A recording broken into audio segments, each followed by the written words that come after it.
मुस्तफा रहीम अल अजहरी नारे तकबीर नारे रिसालत नारे गौसिया शेख अब्दुल मुस्तफा रहीम अल अजहरी अस्सलामु अलैकुम व रहमतुल्लाहि व बरकातुहू। अऊज़ु बिल्लाहि मिनश शैतानिर रजीम। बिस्मिल्लाहिर रहमानिर रहीम। अल्हम्दुलिल्लाहि रब्बिल आलमीन खालिक़िस समावाति वल अर्दीन वस्सलातु वस्सलामु अला सय्यिदिना आलिमि मा काना व मा यकून व अला आलिहि وأصحابه وأزواجه وذريته وعلماء ملته وعلماء أهل سنته أجمعين وبفضلك إن الله وملائكته يصلون على النبي يا أيها الذين آمنوا صلوا عليه وسلموا تسليما صلى الله على وآله وأصحابه وسلم صلى الله على وآله सबने मोहब्बत आवाज़े बड़ो करे पढ़ी अल्लाहुम्मा सल्ली अला सय्यिदिना मुहम्मद व अला आलि सय्यिदिना मौलाना मुहम्मद अल्लाहुम्मा सल्ली मौलाना मुहम्मद वाला आले सैयदना।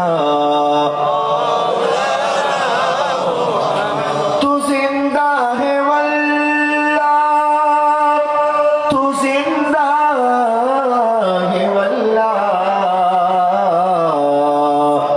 मेरे चश्मे आलम से छुप जाने वाले अल्लाहुम्मा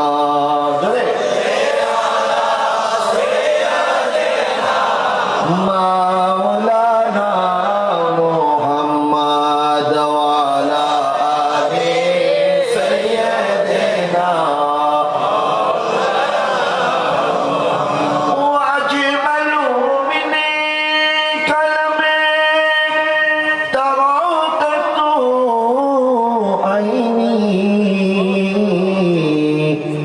وأحسن منك لم تلد النساء اللهم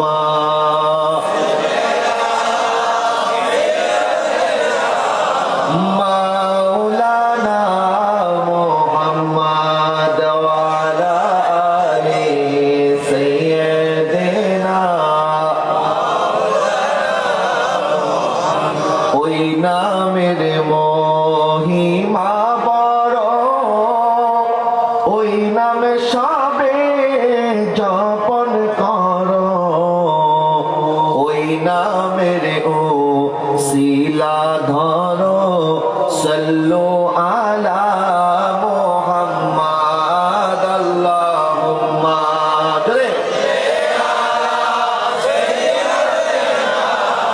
मौलाना मुहम्मद वाला आले सय्यदना। अल्लाह अल्लाह अल्लाह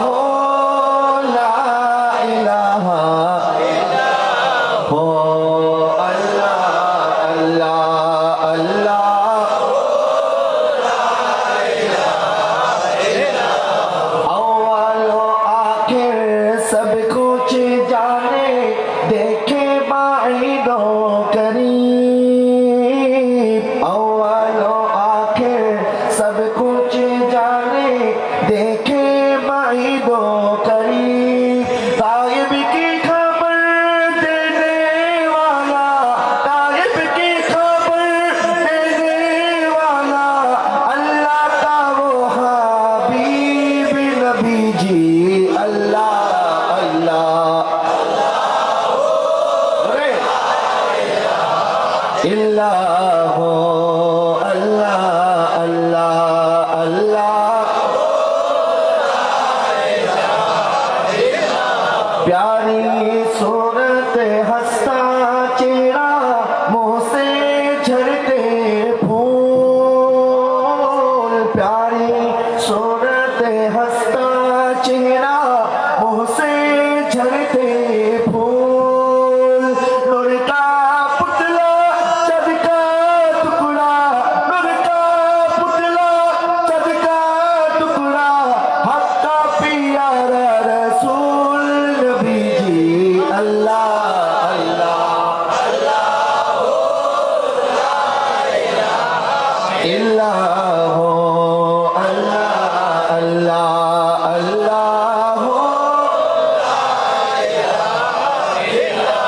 ला इलाहा इल्लल्लाह मुहम्मदुर रसूलुल्लाह सल्लल्लाहु अलैहि वसल्लम बिस्मिल्लाहिर रहमानिर रहीम अलम नशरह लका सदरक ووضعنا عنك وزرك الذي انقض ظهرك ورفعنا لك ذكرك صدق الله مولانا العظيم وصدق رسوله النبي الكريم ونحن على ذلك من الشاهدين والشاكرين الحمد لله رب العالمين হযরত আলাউদ্দিন শাহ রহমাতুল্লাহি আলাইহি স্মৃতি সংসদের উদ্যোগে অধ্যক্ষার আয়োজিত পবিত্র ঈদে মিলাদুন নবী সাল্লাল্লাহু আলাইহি ওয়াসাল্লাম ও ফাতিহা ইয়াজদুম উদযাপন উপলক্ষে আজিমুস শান নুরানী মিলাদ মাহফিলের পরম শ্রদ্ধাভাজন সভাপতি রেলওয়ে কলোনি জামে মসজিদ আগ্রাবাদ চট্টগ্রামের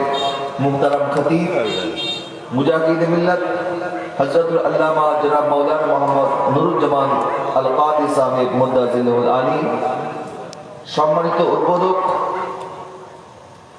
পূর্ব বৈরাগ রহমানিয়া সুন্নিয়া মাদ্রাসা হেফজখানা ও ইতিমখানার সম্মানিত সুপারিনটেন্ডেন্ট হযরতুল আল্লামা মাওলানা মোহাম্মদ লুকমান হাকিম হেলালি সাহেব মুদ্দাজিলুল আলী এতক্ষণ যাবত পবিত্র কোরআন ও সুন্নাহর আলোকে গুরুত্বপূর্ণ পুরজোশ তাকরীর পেশ করলেন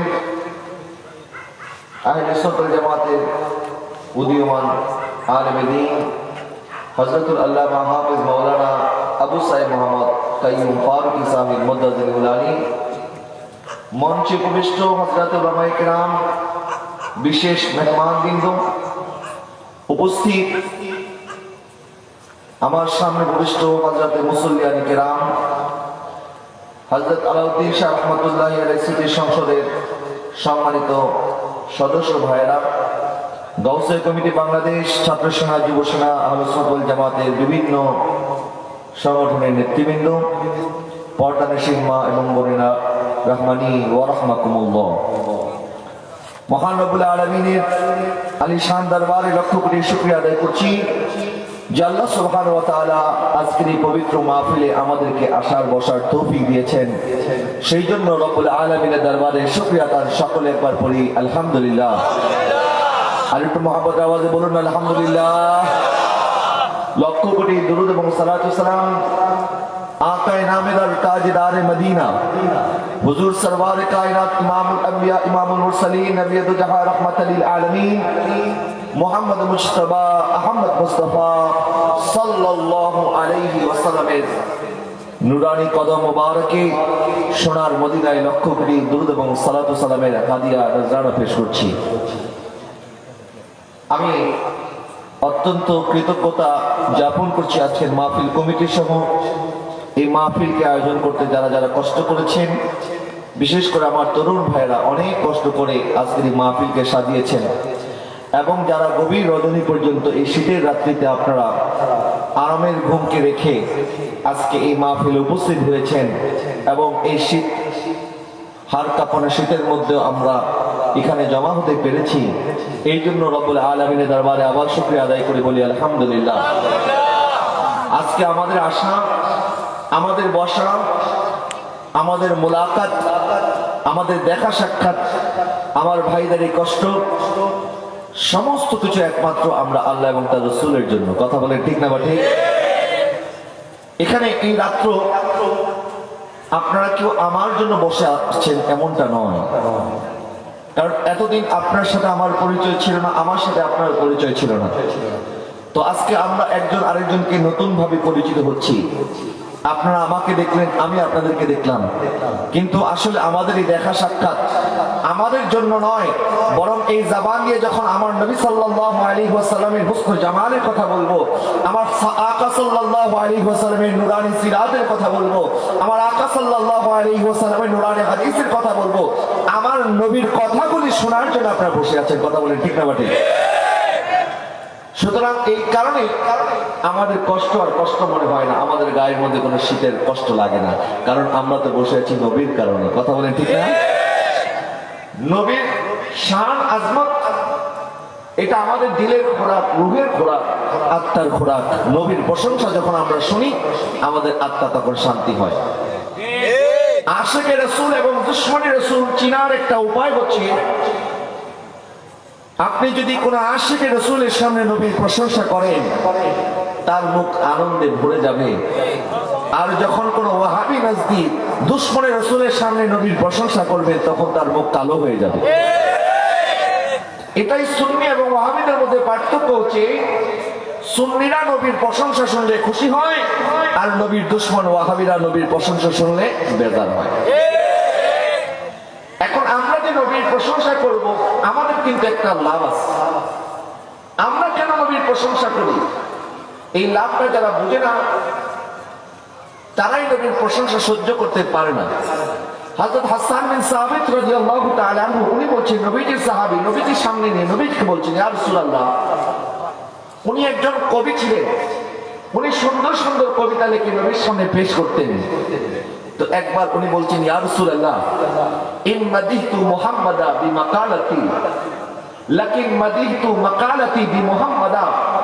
আমি কেন আপনি নবীর প্রশংসা করি, কারণ হচ্ছে এই, আমি যখন আপনার নাম নিয়ে আমার কবিতার মধ্যে লিখি, তখন আমার কবিতার মধ্যে আপনার নাম থাকার কারণে আপনি নবীর প্রশংসা হয় না, লাকিন মাদিহতু মাকালাতি বিমুহাম্মাদা, বরং আমার কবিতার মধ্যে যখন আপনি নবীর নাম থাকে, আপনি নবীর নামের কারণে আমার কবিতা প্রশংসিত হয়ে যায়। আরো জোরে বলুন না সুবহানাল্লাহ। তার মানে আমরা নবীর প্রশংসা করলে নবীর প্রশংসা বাড়বে, না করলে নবীর প্রশংসা কমবে, ব্যাপারটা এমন নয়। বরং যখন আমরা নবীর প্রশংসা করি, যখন আমরা নবীর তারিফ করি, যখন আমরা নবীর গুণকীর্তন করি, যখন আমরা নবীর নাম করি, তখন আল্লাহ আমাদের মর্যাদাকে বাড়িয়ে দেয়।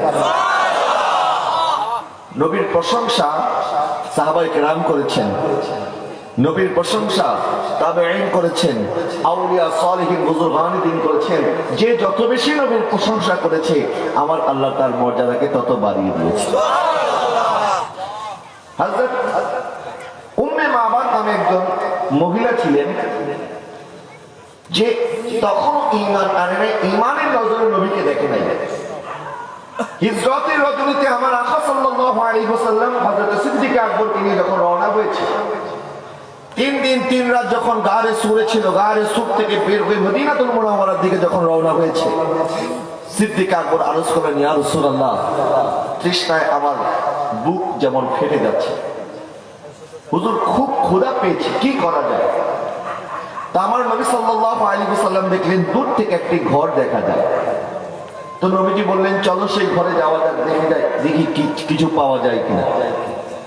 যখন ওই ঘরের মধ্যে গেল, ওই ঘরে একজন মহিলা ছিল, যার নাম ছিল উম্মে মাবাদ।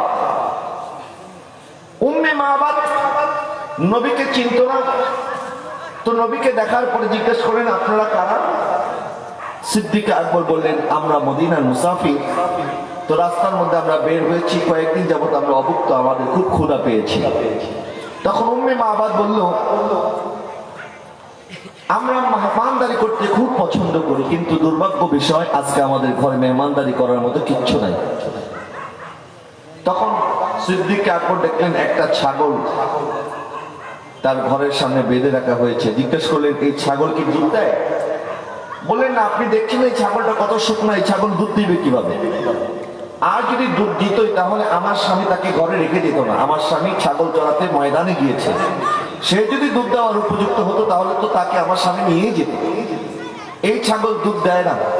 সিদ্দিক আকবর বলছে, আপনি যদি অনুমতি দেন আমরা এখান থেকে একটু দুধ দহন করতে চাই। সুবহানাল্লাহ। বলে, এই ছাগল তো দুধ দেবে না, আপনি কি করবেন? বলেন, মা আপনি অনুমতি তো দেন। বলেন, ঠিক আছে, আমার মনে হয় এই ছাগল দুধ দিবে, তারপর আপনার চেষ্টা করে দেখতে পারেন। আমার দয়াল নবী রাহমাতুল লিল আলামিন দস্তে মুবারক ওই ছাগলের পিঠে রাখতে দেরি হয়েছে। ওই অসুস্থ ছাগল, ওই শুকনা ছাগল, তার পেটের মধ্যে দুধ আসতে দেরি হয় না। নবীজি দুধ দহন করলেন, সিদ্দিক আকবর পান করলেন, নবীজি পান করলেন, উম্মে মাবাদ পান করলো, উম্মে মাবাদের সন্তানও পান করলো। নবীজি ঘরের বরকতের জন্য দোয়া করে নবীজি বের হয়ে গেলেন। যখন সন্ধ্যাবেলা আবু মাবাদ উম্মে মাবাদের স্বামী ঘরে এসেছে, আসার পরে বলছে, আজকে আমাদের ঘর এত আলোকিত কেন দেখাচ্ছে? আজকে কি হয়েছে? আমাদের ঘরের মধ্যে এত রৌশনি থেকে আসলো, এত আলো থেকে আসলো?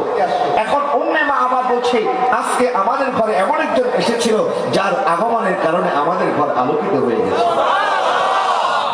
উম্মে মাবাদ নবীজিকে এক নজর দেখেছিল, কিন্তু এক নজর দেখার পরেও আমার নবীর যে প্রশংসা সে করেছে, নবীজির যে শান আজমতের কথা সে বলেছে, যত মুহাদ্দিসিনে কেরামগণ নবীজির সানা সিফত করেছেন, প্রত্যেকে এই উম্মে মাবাদের এই কথাগুলিকে কোট করেছে। উম্মে মাবাদের ওই কথাগুলি, ওই সৌন্দর্য, নবীজির সৌন্দর্যের বর্ণনা উম্মে মাবাদ এত সুন্দর করে দিচ্ছে যে আমাদের ঘরে যে এসেছিল তিনার মতো সুন্দর আমি আর কোনোদিন দেখি নাই। উনি দূর থেকে যেমন সুন্দর, উনি কাছ থেকেও তেমন সুন্দর ছিল। বলে, ওনার নামটা কি? বলে, আরে ওনার নাম তো জিজ্ঞাসা করতে ভুলে গিয়েছি, কিন্তু আমি ওনার নাম একটা রেখেছি, যেহেতু উনি আসার কারণে আমাদের ঘরে বরকত এসেছে, এই জন্য আমি ওনার নাম রেখেছি মুবারক। বলে, আমাদের ঘরে মুবারক এসেছিল। কে এসেছিল? তো নবীজির নাম কি দিল? মুবারক। এখন উম্মে মাবাদের সন্তান উঠে বলল, মা তুমি এই কথা ভুলে গেছো, তুমি ওইটা কেন বলো না? উম্মে মাবাদ তার মাকে সে স্মরণ করে দিচ্ছে, মা তুমি বাবাকে বলো না কেন যে এই ছাগল যে শুকনা ছিল, ওই মুবারক হাত দেওয়ার সাথে সাথে, এই মুবারকের হাত স্পর্শ লাগার সাথে সাথে এই ছাগলের থনের মধ্যে কি সুন্দর দুধ চলে এসেছে। দেখেন, নবীজির প্রশংসা করলে কি হয়, নবীজির সানা সিফত যারা করেন তাদেরকে আল্লাহ কতটা সম্মানিত করেন। যখন এই কথা উম্মে মাবাদের কথা আবু মাবাদ শুনলো, তখন আবু মাবাদের মনের মধ্যে আফসোস তৈরি হলো। বললো, উম্মে মাবাদ আমার সাথে বড় অন্যায় হয়েছে। বলে, কি অন্যায়? বলে, মোবারক এসেছিল, তোমরা আমাকে সংবাদ কেন দাও? বলে, আপনি তো অনেক দূরে চলে গেছেন, আপনাকে কোথায় খুঁজবার? উনি তো এসেছে অল্প সময়ের জন্য। বলে, ঠিক আছে, আগামীকাল থেকে আমি আর দূরে যাব না, আমি ঘরের আশেপাশেই থাকবো, মোবারক যদি আসে সাথে সাথে কিন্তু আমাকে সংবাদ দিবা। সুবহানাল্লাহ বলেন না? ঠিক পরদিন থেকে যখনই আবু মাবাদ বাইরে যেত, ঘরে আসার সাথে সাথে সবার আগে জিজ্ঞাসা করতো, আজকে কি আমাদের ঘরে মোবারক এসেছিল? যখন বলতো উম্মে মাবাদ না, এখনো মোবারক আর আসে নাই, তখন ওই আবু মাবাদ উম্মে মাবাদকে বলতো, আমাকে মোবারকের আরেকটু প্রশংসা শোনাও, মোবারক দেখতে কেমন ছিল। সুবহানাল্লাহ। দেখেন, যারা নবীকে দেখেছে তারা তো দেখেছে, যারা দেখে নাই নবীকে দেখার তৃষ্ণা তাদের রয়ে গেছে, আর যারা একবার দেখেছে তাদের তৃষ্ণা বারবার দেখার জন্য রয়ে গেছে। সুবহানাল্লাহ বলেন। উম্মে মাবাদ প্রত্যেক রাত্রে নবীজির সিফত, নবীজির প্রশংসা আবু মাবাদকে শোনাতেন। উনি দেখতে এমন ছিল, ওনার চেহারা মোবারক এমন ছিল, ওনার হাসি মোবারক এমন ছিল, উনি এইভাবে কথা বলতেন, এইভাবে সানা সিফত করতেন প্রত্যেক রাত্রিতে। তাহলে আপনি যদি সোজা বাংলায় আমাদের হিসাব করে বলি, তাহলে বলতে হবে ওই উম্মে মাবাদের ঘরে প্রত্যেক রাতে মিলাদ মাহফিল হতো। মিলাদ মাহফিল অর্থই তো নবীর প্রশংসা, ঠিক না বাকি? মিলাদ মাহফিলের উদ্দেশ্য নবীর প্রশংসা করা, নবীর তারিফ করা, নবীর সিফত করা, নবীর শান আজমতের কথা বলা। তাহলে ওই হিসাবে উম্মে মাবাদের ঘরে প্রত্যেক রাতে মিলাদুন নবীর মাহফিল হতো। সুবহানাল্লাহ। কিন্তু তারা এখনো ঈমান আনে নাই, এখনো তো তারা নবীকে চিনতে পারে না। তো একবার উম্মে মাবাদ এবং তার সন্তান মদিনাতুল মুনাওয়ারায় গেল কোন একটা কাজে। যখন বাজার করছে তখন উম্মে মাবাদের সন্তান হযরত সিদ্দিক আকবরকে দূর থেকে দেখে চিনে ফেললো। বলল, মা, আমি তো ওই ব্যক্তিকে দেখেছি ওই রাত্রিতে মুবারকের সাথে আমাদের ঘরে যিনি এসেছিল, আমি তো তাকে দেখে ফেলেছি। দৌড় দিয়ে সিদ্দিক আকবরকে জিজ্ঞেস করছে, মুবারক কোথায়? না, ওকে সিদ্দিক বলছে, মুবারকটা আবার কি? বলে, মুবারককে তুমি চিনো না? ওই দিন কি তোমার সাথে ছিল, তুমি যে তার সাথে ছিলে, ওই মুবারক। বলে, আরে ওনার নাম তো মুবারক নাই, ওনার নাম তো মুহাম্মদুর রাসূলুল্লাহ সাল্লাল্লাহু আলাইহি ওয়াসাল্লাম। বলে, আরে হ্যাঁ, তোমাদের মুহাম্মদই তো আমাদের মুবারক, আমাদেরকে মুবারকের কাছে নিয়ে যাও। যখন আমার আকা সাল্লাল্লাহু আলাইহি ওয়াসাল্লামের দিদার হয়ে গেল, মসজিদে নববীতে আমার নবী সাহাবায়ে কেরামকে নিয়ে বসে আছেন, আমার নবীকে দেখার পরে আমার নবী ওই সন্তানকে ডাক দিল, ওই সন্তান এবং তার মাকে চিনে ফেললো। এরপরে তারাও নবীর উপরে ঈমান আনলো, লা ইলাহা ইল্লাল্লাহ মুহাম্মাদুর রাসূলুল্লাহ সাল্লাল্লাহু নারে তাকবীর, নারে রিসালাত, নারে কাউসিয়া, ঈশায়ে মদিনা, ইসমাত ওয়াল জামাত।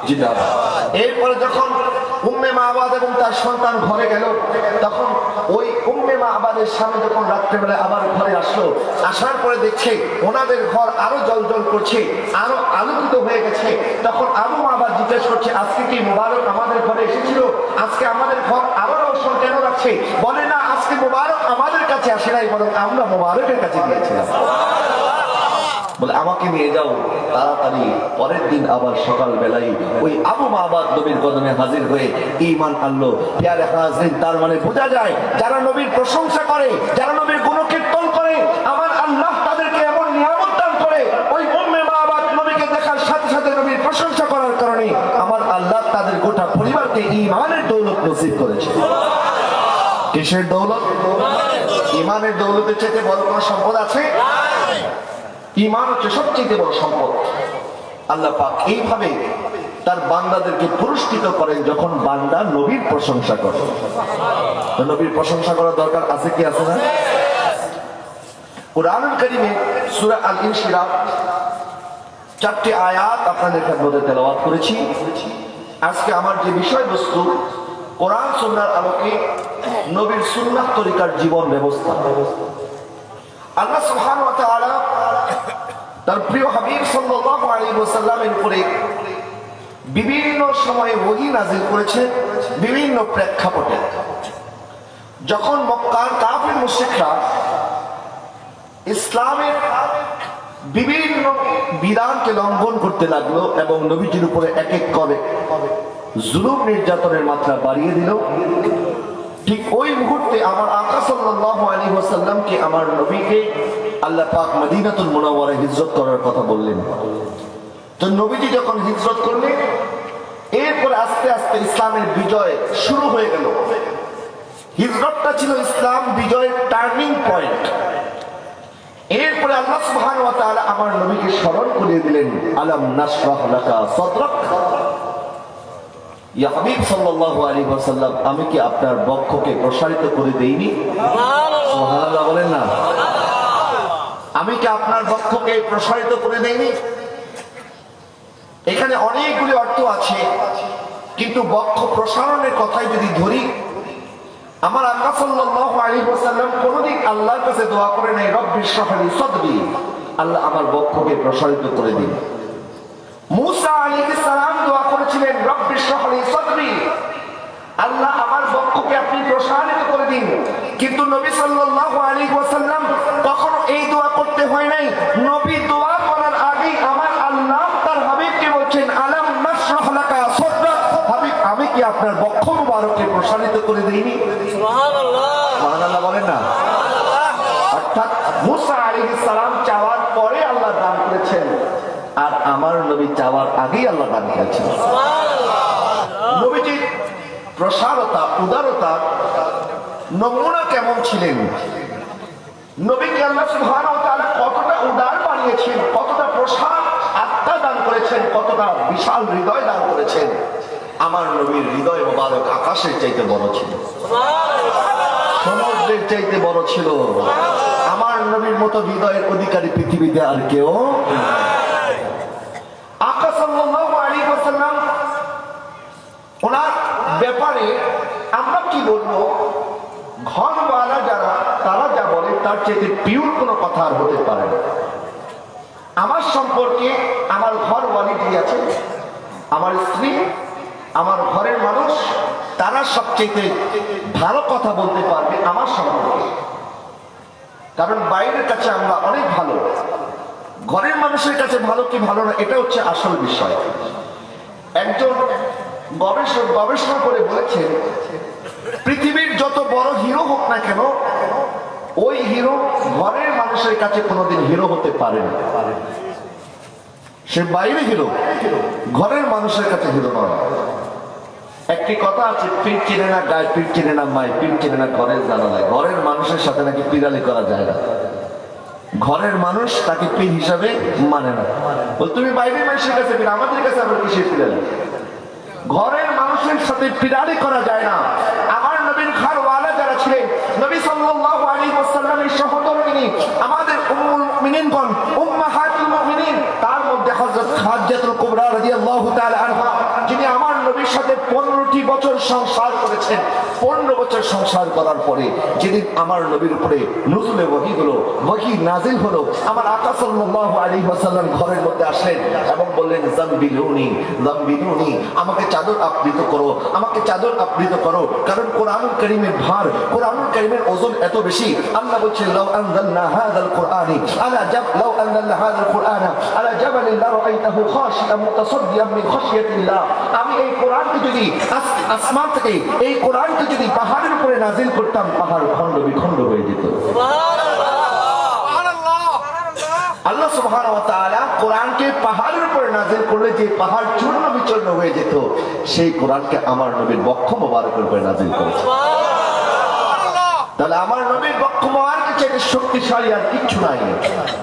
তারপরে আমার নবীর কম্পন সৃষ্টি যখন হয়েছে, তখন হযরত খাদিজাতুল কুবরা রাদিয়াল্লাহু তাআলা আনহা, যিনি নবীকে 15টি বছর দেখেছেন, তারপরে উনি কি বলছেন? উনি বলছেন, কাল্লা ওয়াল্লাহি লা ইউখজিকাল্লাহু আবাদা, হাবিব আপনি ভয় পাবেন না, আমার আল্লাহ কখনোই আপনাকে অপমানিত করবেন না। আমার আল্লাহ কোনোদিন আপনাকে অপদস্থ করবেন না। কারণ আপনি এতিমের সাহারা, কারণ আপনি আত্মীয়র হক আদায় করেন, আত্মীয়তার রিশতা বন্ধন আপনি অটুট রেখেছেন, আপনি মানুষের বোঝা নিজের কাঁধে তুলে নিয়েছেন, আপনি বিধবাদেরকে আশ্রয় দান করেছেন। ইয়া রাসূলুল্লাহ, কাল্লা ওয়াল্লাহি লা ইউখজিকাল্লাহু আবাদা, হাবিব আল্লাহ কোনোদিন আপনাকে অপদস্থ করবেন না। সুবহানাল্লাহ।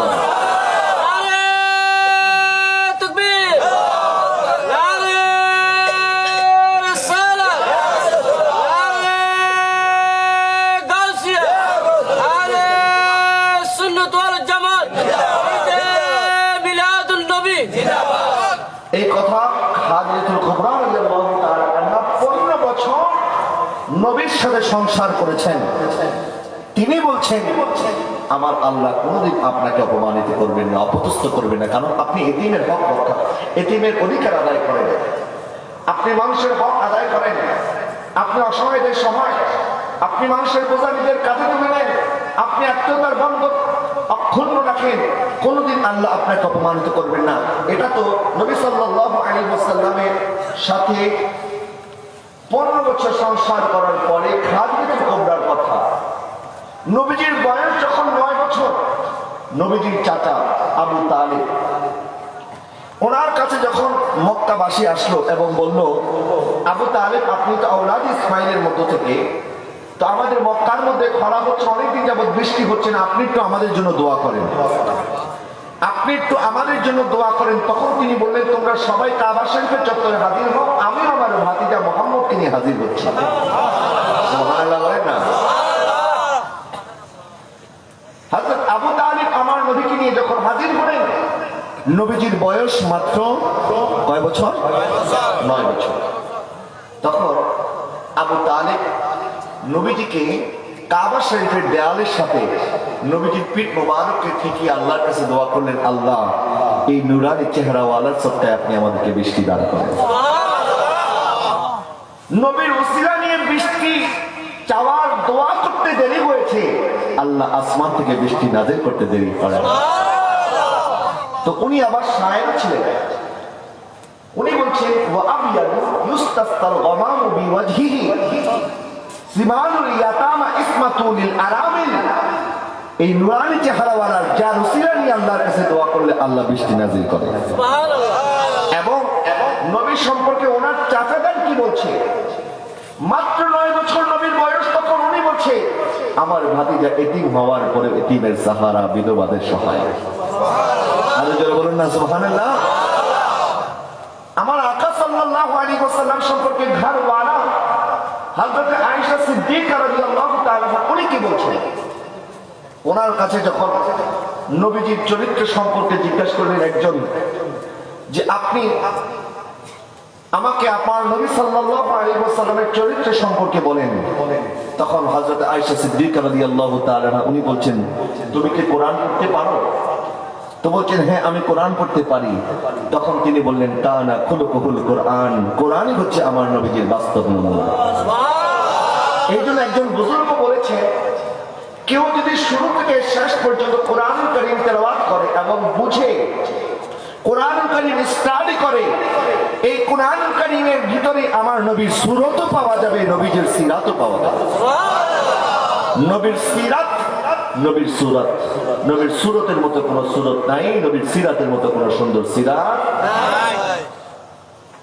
আমার আকা সাল্লাল্লাহু আলাইহি ওয়াসাল্লাম সম্পর্কে হযরত হাসান রাদিয়াল্লাহু তাআলা, আমি নবীর ঘরওয়ালাদের কথা বলছি, বাইরের মানুষের কথা পরে, নবীজির ঘরওয়ালা হযরত হাসান রাদিয়াল্লাহু তাআলা উনি বলছেন কানা ইয়াজলিসু মা'ানা আলাল আরদি ওয়া ইয়াতামু, আমার নবীজি আমাদের সাথে মাটিতে বসে কথা বলতেন এবং মাটিতে বসে খাবার গ্রহণ করতেন। আমরা যেভাবে চেয়ারের মধ্যে পায়ের উপরে পা তুলে খাবার গ্রহণ করি, আমার আকা সাল্লাল্লাহু আলাইহি ওয়াসাল্লাম কখনো এইভাবে পায়ের উপরে পা তুলে হাতের মধ্যে খাবার নিয়ে বাহাদুরের মতো খাবার খেতেন না, বরং আকা সাল্লাল্লাহু আলাইহি ওয়াসাল্লাম খাবার খাওয়ার সময় খাবারের সামনে এমন আজিজি পেশ করতেন যেভাবে একজন মুনিমের দরবারে একজন ভিখারি বসে থাকে। আমার আকা সাল্লাল্লাহু আলাইহি ওয়াসাল্লাম আল্লাহর হাবিব হওয়ার পরেও আমার নবীজি ইন্নামা আনা কাসিমুন ওয়াল্লাহু ইউতি, আমার নবী বলছেন আমি হচ্ছি দাতা, আমি হচ্ছি বন্টনকারী, আল্লাহ হচ্ছেন দাতা, আল্লাহ দান করে আর আমি বন্টন করি। সেই আকা সাল্লাল্লাহু আলাইহি ওয়াসাল্লাম খাবার গ্রহণ করার সময় মাথাটা ঝুঁকিয়ে দিয়ে খাবার গ্রহণ করতেন যে আমার মালিক আমার জন্য রিজিকের ব্যবস্থা করেছে। আর জোরে বলুন না সুবহানাল্লাহ। এইভাবে আমার দয়াল নবী জীবন যাপন করেছেন। হযরত আয়েশা সিদ্দিকা রাদিয়াল্লাহু তাআলা আনহা উনি বলেন কানা ইয়াখিতু সাওবাহু ওয়া ইয়াখসিফু না'লাহু ওয়া ইয়াকদামু নাফসাহু, নবী সাল্লাল্লাহু আলাইহি ওয়াসাল্লাম নিজের কাপড় নিজে পরিষ্কার করতেন, নিজের জুতা নিজে সাফ করতেন এবং নিজের কাজ নিজেই করতেন। সুবহানাল্লাহ বলেন। কিন্তু দেখা যায় আজকে আমরা আমাদের অবস্থা হচ্ছে আমরা সব মানুষের উপরে ছেড়ে দিয়েছি। আজকে তো কৃষিটা আগায় দেওয়ার জন্য আমাদের মানুষ আছে, জুতাটা আগায় দেওয়ার জন্য মানুষ আছে, সামনে পিছনে আমাদের ব্যাগ বহন করার জন্য মানুষের অভাব নাই। কিন্তু আমার আকা সাল্লাল্লাহু আলাইহি ওয়াসাল্লামের আদর্শ চরিত্র ছিল এই, নবীজি যখন নিজের জুতা মোবারক নিজে নিজে সেলাই করছে তখন এক সাহাবী দেখে ফেললেন এবং বললেন ইয়া রাসূলুল্লাহ আপনার নালাই মোবারক, আপনার জুতা মোবারকটা আমাকে দেন, আমি সেলাই করে দেই। তখন আমার নবী সাল্লাল্লাহু আলাইহি ওয়াসাল্লাম বলছে আমি তোমাদের মধ্যে শাহেশা হয়ে থাকতে চাই না, আমি তো একজন মা সন্তান, আমার নিজের কাজ আমি নিজেই করব। আবার ঘরের সব কাজ আমরা আমার মা বোনদের উপরে ছেড়ে দিই। দেখা যায় যে এরকম হয়, বাইরে থেকে আপনি আসলেন, মনে করেন আপনার ওয়াইফকে নিয়ে আপনার বাচ্চাকে নিয়ে ঘুরতে গিয়েছেন কোথাও, বা আপনার শ্বশুর বাড়ি থেকে আসলেন, আসার পরে এখন আপনি বিছানার মধ্যে শুয়ে পড়লেন আর পায়ের উপরে পা দিয়ে বলছেন তাড়াতাড়ি আমার জন্য চা রান্না করে নিয়ে আসেন, অনেক ক্লান্ত। তো আপনার স্ত্রীও তো আপনার সাথে সফর করে এসেছে, তো সেই বেচারি কি করলো, তাড়াতাড়ি বাচ্চাকে রেখে চলে গেল পাকঘরে, তাড়াতাড়ি আপনার জন্য চা বানিয়ে নিয়ে আসলো। এরপরে বলে না এখনো হয় নাই, আমার পাটা টিপো। এরপরে আবার ওই বেচারিকে দিয়ে পার্টি পাচ্ছেন, এরপর ধমক তো আছেই। এখন এই যে এই মহিলা আপনার স্ত্রী, আপনি যেভাবে বাইরে থেকে সফর করে সে ক্লান্ত, তিনিও তো ক্লান্ত, আবার সন্তান কোলেও নিয়েছে তিনি, আবার আসার পর আপনি তাকে চা বানানোর হুকুম দিলেন, আবার পার্টি করার হুকুম দিলেন। আপনি এই সমস্ত বোঝাগুলি আজকে আমরা আরেকজনের উপরে চাপিয়ে দেই। কিন্তু আমার আকা সাল্লাল্লাহু আলাইহি ওয়াসাল্লামের ব্যাপারে মা আয়েশা সিদ্দিকা বলেন, নবীজির কাপড় মোবারক পর্যন্ত নবীজি ইস্তারি করতেন, নবীজি পরিষ্কার করতেন। কাপড় মোবারক গুলি আমাদেরকে পরিষ্কার করতে দিত না, এটা নবীজি নিজের কাজ নিজেই করতো। সুবহানাল্লাহ। এই জন্য নিজের পরিবারের কাছে উত্তম হবে। নবীজি বলছেন, তোমাদের মধ্যে থেকে ওই ব্যক্তি উত্তম, খায়রুকুম খায়রুকুম লিআহলিহি ওয়া আনা খায়রুকুম লিআহলি। তোমাদের মধ্য থেকে ওই ব্যক্তি উত্তম যে তার পরিবারের কাছে উত্তম, এবং আমি আমার পরিবারের কাছে উত্তম। আমরা বাইরে অনেক ভালো, কিন্তু পরিবারের মানুষের কাছে ভালো নই, তাহলে বুঝতে হবে আমরা ভালো নই আসলে। আর আমরা যদি নিজের পরিবারের মানুষের কাছে ভালো হতে পারি, নিজের পরিবার যদি আমাদেরকে আদর্শ মনে করে, তাহলে বুঝতে হবে আপনি ভালো মানুষ। কিন্তু বাইরে আপনি অনেক ভালো, পরিবারের সাথে আপনি খারাপ, আসলে আপনি ভালো মানুষ নন। কারণ আপনার সবচেয়ে ভালো ব্যবহার পেতে হবে আপনার পরিবারের সাথে। সেই জন্য বাইরের মানুষকে খুশি না করে পরিবারের মানুষকে খুশি করার চেষ্টা করেন, তখন বাইরের মানুষ এমনি খুশি হয়ে যাবে। কথা বলেন ঠিক না বাকি? কিন্তু দেখা যায় বাইরের মানুষের সাথে খুব সুন্দর করে কথা বলে, আর স্ত্রীর সাথে রাগারাগি ছাড়া কোনো কথাই বলে না। সন্তান তাকে দেখলে পুলিশের মতো ভয় পেয়ে যায়, আর ঘরের মধ্যে বাবা এসে। এখন অনেক ঘরের মধ্যে এমন হয়, যখন বাবা আসে তখন মনে করে যে আরে আমার ঘরের মধ্যে ঈদের আনন্দ নেমে এসেছে। কিছু বাবা এমন আছে না, সন্তান তার কোলের মধ্যে চড়ে, পেটের মধ্যে চড়ে, দুষ্টামি করে, কারণ সন্তানরা তার দুষ্টমি করবে। কিন্তু কিছু মানুষ সাথে সন্তানের দুষ্টমি তাদের কাছে ভালো লাগে না, খালি ধমক আর ধমকের মধ্যে রাখে। তখন ওই বাপ যখন ঘরে যায়, তখন ঘরের মধ্যে সবাই চুপ হয়ে যায় যে বাবা চলে এসে, কোনো কথা বলতে পারবে না। তার মানে ঘরের মধ্যে মনে হয় বাবা আসে না, ইন্সপেক্টর এসেছে, এরকম অবস্থা, তাই না? এখন পরিবারের সাথে কিরকম আচরণ করতে হবে, সন্তানদেরকে কতটা মায়া করতে হবে। নবী করিম সাল্লাল্লাহু আলাইহি ওয়াসাল্লাম যখন এক কোলের মধ্যে হযরত ইমাম হাসান এবং ইমাম হুসাইন রাদিয়াল্লাহু তাআলা ওনাদেরকে নিয়ে খেলা করছেন, এক সাহাবী বাইরে থেকে আসলেন। আসার পরে উনি বলছেন, আমার কাছে মনে হলো, কারণ নবীজি একটি চাদর মোবারক দিয়ে ওনাদেরকে ঢেকে রেখেছিলেন, তো আমার কাছে মনে হয়েছিল নবী বুঝি নিজের চাদর মোবারকের ভিতরে বিড়াল ছানা রেখে দিয়েছেন। তো আমি জিজ্ঞাসা করি, ইয়া রাসূলুল্লাহ, আপনার চাদর মোবারকের নিচে কি? তো নবীজি যখন সরালেন, দেখলেন এক রানের উপর ইমাম হাসান, আরেক রানের উপর ইমাম হুসাইন। তো নবীজি একবার ইমাম হাসানকে চুমু খায়, আরেকবার ইমাম হুসাইনকে চুমু খায়। তখন ওই সাহাবী নবীকে বললেন, ইয়া রাসূলুল্লাহ, আল্লাহ আমাকে 10টা সন্তান দান করেছে, কিন্তু আমি কোনোদিন কোনো সন্তানকে চুমা খাই নাই। তো নবী বললেন, আল্লাহ যদি তোমার অন্তরের মধ্যে রহম না দেয়, দয়া না দেয়, আমি কি করতে পারি? যে বান্দার প্রতি দয়া করে না, আল্লাহ তার প্রতি দয়া করে না। সুতরাং সন্তানদেরকে মায়া করা, মহব্বত করা, এটা আমার নবীজির সুন্নাত। সুবহানাল্লাহ বলেন। শুধুমাত্র নবী নিজের সাহাবাদেরকে নয়, নবীজির গোলাম ছিল হযরত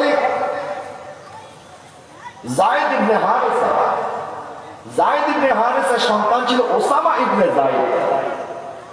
এই ওসামা ইবনে যায়েদ, তাকে নবীজি এত ভালোবাসতেন, একবার ওসামা ইবনে যায়েদের নাক বেয়ে সর্দিতে যেভাবে ময়লা পড়ে, একবার সর্দি লেগেছে এবং নাক থেকে ময়লা পড়ছে। তো নবীজি আগিয়ে গেলেন যেন ওসামা ইবনে যায়েদের নাকের ময়লা নবীজি নিজের হাত মুবারক দ্বারা সাফ করে দিলেন। সুবহানাল্লাহ। দূর থেকে যখন আয়েশা সিদ্দিকা রাদিয়াল্লাহু তাআলা দেখলেন যে ওসামা ইবনে যায়েদের নাকের ময়লা পরিষ্কার করার জন্য নবীজি এগিয়ে যাচ্ছেন, তখন আয়েশা সিদ্দিকা বলেন, ইয়া রাসূলুল্লাহ, আপনি থাকেন, আপনি যাওয়া দরকার নাই, আমি তার নাকের ময়লা সাফ করে দেই। তখন নবীজি বলেন, আয়েশা, আমি যেভাবে গোলামের সন্তানদেরকে ভালোবাসি, তুমিও সেইভাবে ভালোবাসো। ওসামা ইবনে যায়েদ নবীর গোলামের শাহজাদা, নবীর গোলামের সন্তান। তাকে দয়াল নবী এতটা আদর করতেন। নবী যখন কোনো কিছুর মধ্যে চড়তেন, কখনো নবীজি উটের পিঠে চড়েছেন, কখনো নবীজি ঘোড়ার পিঠে চড়েছেন, আবার কখনো কখনো নবীজি হিমারের পিঠে, গাদার পিঠেও চড়েছেন। সুবহানাল্লাহ। বর্তমানে গরু, গাদা, উট বা এগুলির মধ্যে কেউ চলে না, কিন্তু ওই সময় এগুলি চড়ত, কারণ ওই সময় গাড়ি ঘোড়া ছিল না। তো তারপরেও ওই সময় কোন ধনী মানুষ কখনোই গাদার পিঠে চড়ত না, কারণ ওই সময় এক একটা উট ছিল, বর্তমান সময় এক একটা পাজারো বা প্রাডো এই টাইপের দামি গাড়ি, দামি বাহন। আর আরেকটু কম দামি হলে ঘোড়া, আর একদম কম দামি হলে গাধা। বর্তমানে বেবি ট্যাক্সি বা রিক্সা যেগুলি আছে এই টাইপের আর কি, মানে একেবারে সর্বনিম্ন বাহন গাধা ছিল। কিন্তু দয়াল নবী রহমাতুল আলামিন, যিনি দোনো জাহানের বাদশা ছিলেন, যেই সময় কোন ধনী মানুষ গাদার পিঠে চড়তে লজ্জাবোধ করত, যে আমি ধনী হওয়ার পরেও আমি কেন গাদার পিঠে চড়বো, কিন্তু নবী কোনোদিন লজ্জাবোধ করে নাই। নবীজিও গাদার পিঠে চলেছে, এবং নবীজি যে গাদা মুবারকের পিঠে চলেছে, এই গাদার একটি নামও ছিল ইয়াফুর। এই জন্য সাহাবায়ে ওই ইয়াফুরকে শুধু ইয়াফুর বলতো না, বরং হযরত ইয়াফুর বলতো, কারণ রিশতা তো আমার নবীর সাথে, নবী চলেছেন। সুতরাং এটা এখন আর সাধারণ কোনো গাদা না, নবীজি যার উপরে চলেছেন তাকে সাহাবায়ে কেরাম কি বলতো? হযরতে ইয়াফুর। বলে না কি বলতো? হযরতে ইয়াফুর। শুধুমাত্র নবীজির বাহনে ছিল না, বরং বিভিন্ন সময় যখন নবীজি কাউকে ডাকতেন, তখন হযরত ইয়াফুরকে বলতেন, যাও তার ঘরে তাকে ডেকে নিয়ে আসো। হযরত ইয়াফুর কোনো ঘরের সামনে গিয়ে যখন দরজার মধ্যে মাথা দিয়ে বাড়ি দিতেন, আঘাত করতো, তখন ওই ঘরওয়ালা বুঝে যেত আমার দয়াল নবী আমাকে ডেকেছেন। সুবহানাল্লাহ বলেন। তো নবীজি যখন কোনো বাহনে আরোহণ করতেন, কখনোই নবীজি একা আরোহণ করতেন না, নবীজির সাথে কেউ না কেউ থাকতো। মদিনাতুল মুনাওয়ারায় যখন দয়াল নবী সাল্লাল্লাহু আলাইহি ওয়াসাল্লাম সর্বপ্রথম আগমন করেন, নবীকে ইস্তেকবাল জানানোর জন্য মদিনাবাসী যখন একত্রিত হয়েছে এবং সবাই পড়তে লাগলো, তালা আল বাদরু আলাইনা মিন সানিয়াতিল ওয়াদা ওয়াজাবা শুকরু আলাইনা মাদা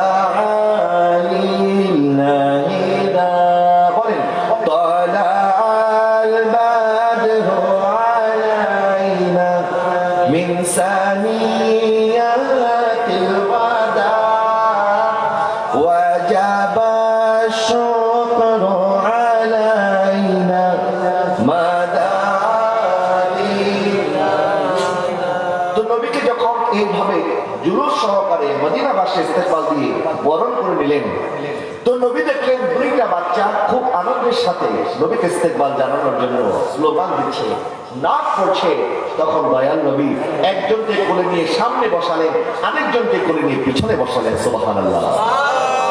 নবীজি যখনই কোনো কিছুর মধ্যে আরোহণ করতেন, তখন সামনে এবং পিছনে নবী বাচ্চাদেরকে বসাতেন।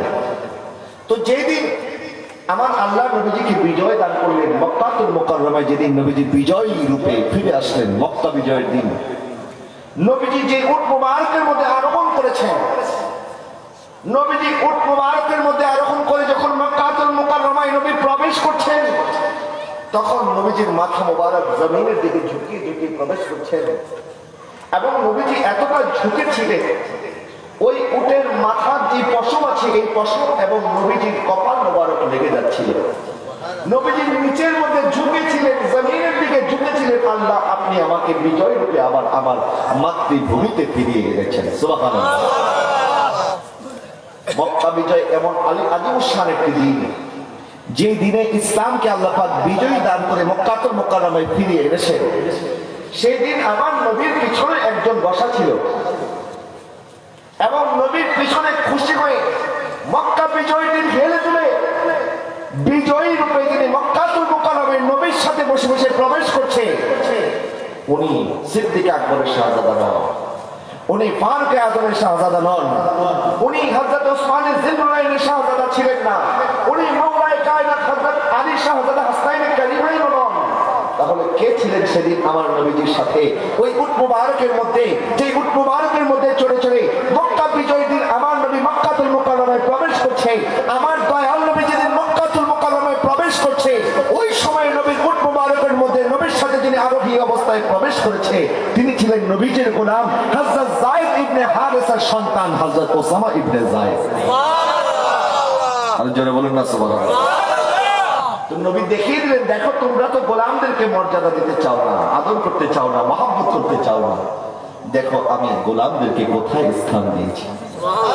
নবীজি নিজে হযরত ওসামা ইবনে যায়েদকে কোলে নিয়ে, ওসামা ইবনে যায়েদকে পিঠে চড়িয়ে নবীজি বিজয়ী রূপে মক্কাতুল মুকাররমায় প্রবেশ করলেন। এই জন্য আল্লাহ বলছেন আলাম নাশরাহ লাকা সাদরাক, হাবিব আপনার বক্ষকে আমি আল্লাহ এমন ভাবে প্রশস্ত করেছি, আপনার বক্ষের মধ্যে যেরকম ভালোবাসা আছে, যেরকম মহব্বত আছে, যেরকম মায়া আছে, পৃথিবীর অন্য কাউকে আমি এত মায়া মহব্বত দান করি নাই।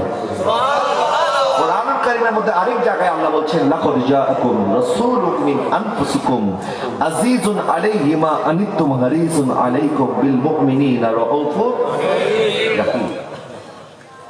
আমার নবীর মতো আজিজ, আমার নবীর মতো রউফ, আমার নবীর মতো রহিম সৃষ্টিকুলের মধ্যে আর কেউ নাই। এক বিধর্মী বলছে আমি ইসলাম কবুল করেছি একটি মাত্র হাদিস পড়ে। বলে কোন হাদিস?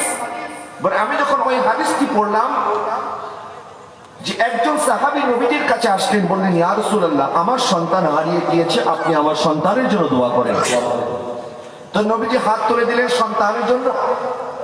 এর মধ্যে আরেক সাহাবী আসলেন, বললেন ইয়া রাসূলুল্লাহ আপনি যেই সাহাবীর সন্তানের জন্য দোয়া করছেন, আমি কিছুক্ষণ আগে ওই সন্তানকে বাগানের মধ্যে কয়েকটা ছেলেদের সাথে খেলাধুলা করতে দেখেছি। এই কথা শোনার পরে ওই সাহাবীর মন আনন্দে খুশিতে ভরে গেল। বলেন হুজুর আপনি অনুমতি দেন আমি তো আমার সন্তানের কাছে যাই।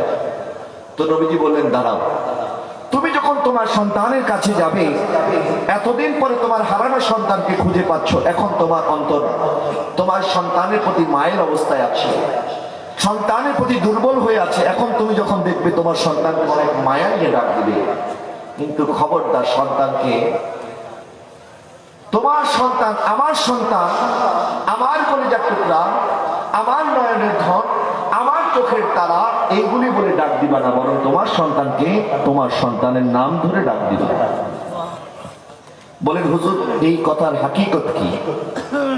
এই কথার কারণ কি হুজুর? আপনি কেন আমাকে এই কথা বলছেন? আমার সন্তানকে আমার সন্তান কলিজার টুকরা বলে ডাক দিলে অসুবিধা কি? বলে হ্যাঁ আমি জানি তুমি এতদিন পরে যখন তোমার সন্তানকে ফিরে পাচ্ছ, অবশ্যই তোমার অন্তরের মধ্যে তোমার সন্তানের প্রতি মায়া আছে, মায়া ভরা দিল নিয়ে তুমি তোমার সন্তানকে ডাক দেবে। কিন্তু না, তোমার সন্তানকে এই জন্য এইগুলি বলে ডাক দেবে না, কারণ তুমি যদি তোমার সন্তানকে এইভাবে ডাক দাও, আমার কলিজার টুকরা, আমার আদরের ধন, আমার নয়নের মণি, আমার চোখের তারা, তখন ওই খেলাধুলার মধ্যে তোমার সন্তান যাদের সাথে খেলাধুলা করছে, হতে পারে ওই জায়গায় কোনো এতিম বাচ্চা থাকতে পারে, ওই এতিম বাচ্চার মনে কষ্ট আসবে। আজকে যদি আমার বাবা বেঁচে থাকতো, আজকে আমার বাবাও হয়তো আমাকে এইভাবে ডাক দিত। কোন এতিম সন্তানের মনের মধ্যে যেন কষ্ট না আসে, সেই কারণে তোমার সন্তানকে তোমার সন্তানের নাম ধরে ডাক দিবা, তাকে কলিজার টুকরা আদর করে ডাক দেওয়ার দরকার। আদর যা করার বাড়িতে করবা, ঘরে করবা, কিন্তু এতিম সন্তানের সামনে করবা না, কারণ তখন এতিম সন্তানরা কষ্ট পাবে। আজকে আমার বাবা থাকলে আমাকে এইভাবে আদর করতে। তো দয়াল নবী সাল্লাল্লাহু আলাইহি ওয়াসাল্লামের এই হাদিস শোনার পরে ওই বিধর্মী বলছে আমি এই হাদিস পড়ে পড়ে মুসলমান হয়ে গিয়েছি। ইসলামের মধ্যে এত উদারতা। আকা সাল্লাল্লাহু আলাইহি ওয়াসাল্লামের সামনে যখন একটি লাশ যাচ্ছে, নবীজি দাঁড়িয়ে গেলেন।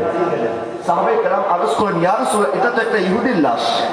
নবীজি বললেন এই ইহুদি কি মানুষ নয়? সে কি আল্লাহর বান্দা নয়? সুতরাং আমি তো আল্লাহর বান্দার তাজিমের জন্য দাঁড়িয়েছি। সুবহানাল্লাহ। একবার এক ইহুদি এসে মদিনায় মসজিদে নববীর মধ্যে প্রস্তাব করে দিল। তো সাহাবায়ে কেরাম যখন এই দৃশ্য দেখলেন, কারণ আমাদের সামনে যদি আমাদের কোন বিধর্মী আমাদের মসজিদের মধ্যে প্রস্তাব করে, আমরা কি চুপ করে বসে থাকবো? বসে থাকবো, একেবারে আচ্ছা মতো মার দিবে না। আবার আমরা যদি কেউ হিন্দুদের প্রতিমার উপরে গিয়ে প্রস্তাব করে, কোনো হিন্দু কি আমাদেরকে ছেড়ে দেবে? ছাড়বে না। কিন্তু আমার নবী বললেন, এই ব্যক্তি প্রস্রাব করছে, তাকে প্রস্রাব করতে দাও, তাকে আঘাত করিও না। কারণ প্রস্রাব অবস্থায় যদি কেউ কাউকে বাধা দেয়, তখন হতে পারে তার ভিতরে কষ্ট বেড়ে যাবে, মানুষের মৃত্যু পর্যন্ত হয়ে যেতে পারে। তাকে প্রস্রাব শেষ করতে দাও। যখন ওই ইহুদি মসজিদে নববীর মধ্যে প্রস্রাব শেষ করলো, তো নবীজি জিজ্ঞাসা করলেন, তুমি কি জানো তুমি কোথায় প্রস্রাব করেছো? এটা তো প্রস্রাব করার জায়গা নয়, বরং এটা আমাদের ইবাদত করার জায়গা। সুবহানাল্লাহ বলেন না? তো আমার দয়ার নবী তাকে দুর্ব্যবহার করে নাই, আঘাত করে নাই, মারে নাই, কাটে নাই যে কেন প্রস্রাব করেছো, বরং নবী বাধা দিয়েছে এবং তাকে বুঝিয়ে বলেছে। সুবহানাল্লাহ বলেন। এতটা উদারতা আমার নবীকে আল্লাহ পাক দান করেছেন। এই জন্য আল্লাহ বলছেন, আলাম নাশরাহ লাকা সাদরাক ওয়া ওয়াদানা আনকা উযরাক আল্লাযী আনকাযা যাহরাক। এবং আমি আপনার পিঠের বোঝাকে নামিয়ে দিয়েছি। তো নবী পিঠের বোঝাকে আল্লাহ কি করে নামালেন? নবী কোন জিনিসটাকে বোঝা মনে করতেন? নবী নিজের কষ্টকে কষ্ট মনে করে নাই, বরং উম্মতের কষ্টকে নবী বোঝা মনে করেছে। উম্মতের কষ্ট, উম্মতের গুনাহ, এইগুলি নবীর পিঠের বোঝা ছিল। হযরত হামজা রাদিয়াল্লাহু তাআলা আনহু ইসলাম ধর্ম গ্রহণ করার যে ঘটনা, যখন আবু জেহেল নবীকে আঘাত করলেন, তখন মুসলমানের সংখ্যা ছিল 38 জন। নবী সাল্লাল্লাহু আলাইহি ওয়াসাল্লাম আঘাত সহ্য করলেন, কোনো জবাব দিলেন না। খানায়ে কাবার সামনে এসে নবী আল্লাহর দরবারে দোয়া করলেন, আল্লাহ আল্লাহুম্মা আইয়িদাল ইসলামা বিআহাব্বি রাজুলাইনি ইলাইক। আল্লাহ, ইসলামের জন্য আপনি দুইজনের মধ্য থেকে যে কোনো একজনকে আমাকে দান করেন। সুবহানাল্লাহ বলেন। আল্লাহ দুইজনের যে কোনো একজনকে দান করেন। একজন হচ্ছে আবু জেহেল, আরেকজন হচ্ছে ওমর ইবনুল খাত্তাব। যে আবু জেহেল নবীকে আঘাত করেছে, আমার নবী তার ইসলাম ধর্ম গ্রহণ করার জন্য দোয়া করতেছে। সুবহানাল্লাহ বলবেন না? আর আমাদেরকে যদি কেউ আঘাত করে, আমরা তো লানত দিতে দিতে শেষ করে ফেলব, যে সে শুধু না, তার 14 গোষ্ঠী যেন জাহান্নামে চলে যায়। আমরা তো এইভাবে দোয়া করবো, ঠিক না? কিন্তু নবীকে পাথর নিক্ষেপ করেছে, নবী দোয়া করছেন তার হেদায়েতের জন্য।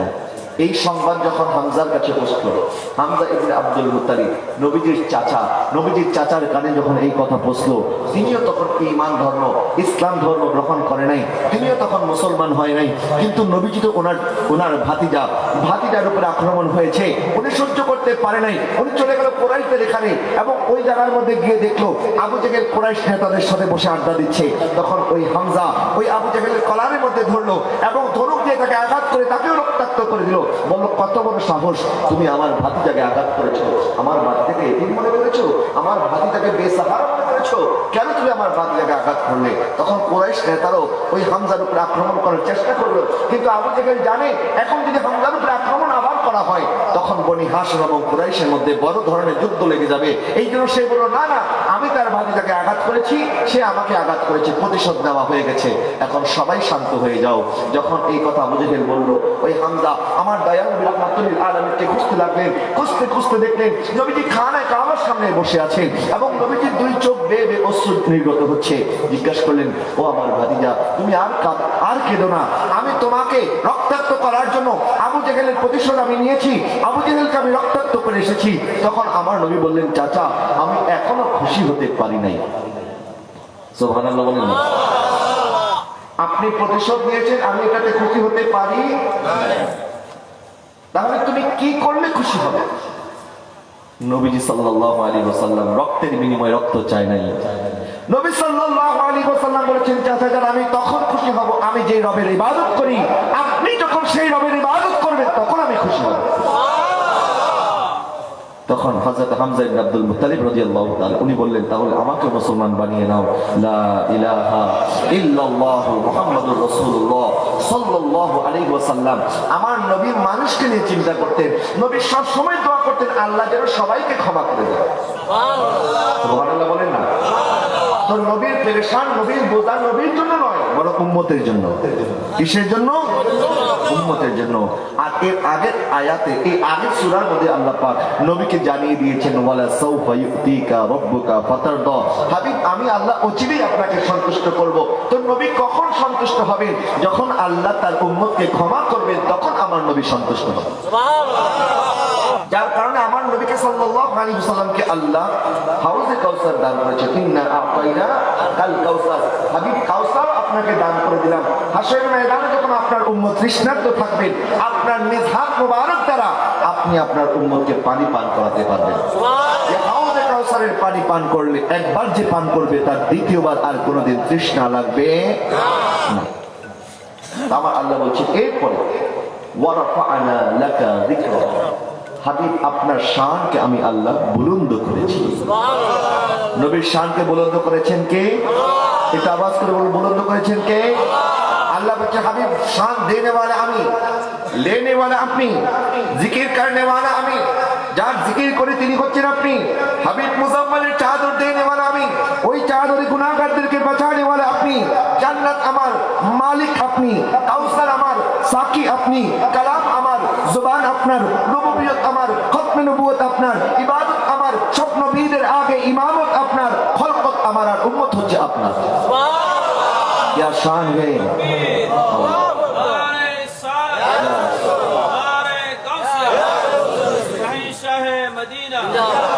क्या शान है उनकी उरूज की, बलगल उलाबी कमाल ही।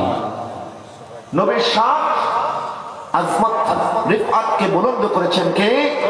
আল্লাহ। নবী সাল্লাল্লাহু আলাইহি ওয়াসাল্লামের ইজ্জত সম্মানকে কেউ খাটো করতে পারবে না। যদি আপনি সূর্যের দিকে থুতু নিক্ষেপ করেন, ওই থুতু আপনার মুখের মধ্যে পড়বে, সূর্যের কিচ্ছু হবে না। আপনি যদি চন্দ্রের দিকে পাথর নিক্ষেপ করেন, ওই পাথর আপনার মাথার মধ্যে পড়বে, ওই চন্দ্রের কিচ্ছু হবে না। তো আমার নবী চন্দ্র নন, সূর্য নন, আমার নবী সিরাজ মুনীর। যেভাবে সূর্য এবং চন্দ্র কারো প্রশংসার মুখাপেক্ষী নয়, ঠিক একইভাবে আমার নবীও কারো প্রশংসার মুখাপেক্ষী নন। নবীর প্রশংসা করেন আল্লাহ, এটাই যথেষ্ট। নবীর নামই তো প্রশংসিত। নবীর নাম কি? মুহাম্মদ শব্দের অর্থ প্রশংসিত, আহমদ শব্দের অর্থ অধিক প্রশংসিত। তো এখন প্রশ্ন হতে পারে, আমরা তো প্রশংসা করি আল্লাহ, আলহামদুলিল্লাহ রাব্বিল আলামিন, সমস্ত প্রশংসা কার জন্য? এখন আল্লাহর 99 নামের মধ্যে আহমদ বা মুহাম্মদ নামে কোনো নাম আছে নাই? আল্লাহর 99 নামের মধ্যে এই ধরনের কোনো নাম, কিন্তু প্রশংসা বেশি হয় কার? আল্লাহ। তো আল্লাহ নিজের নাম মুহাম্মদ আহমদ না রেখে নবীর নাম মুহাম্মদ আহমদ কেন রাখলেন? কারণ হচ্ছে আল্লাহর প্রশংসা করে শুধুমাত্র সৃষ্টি জগৎ, আর নবীর প্রশংসা শুধু সৃষ্টি করে না, বরং স্রষ্টাও করে। আল্লাহ করে কি করে না?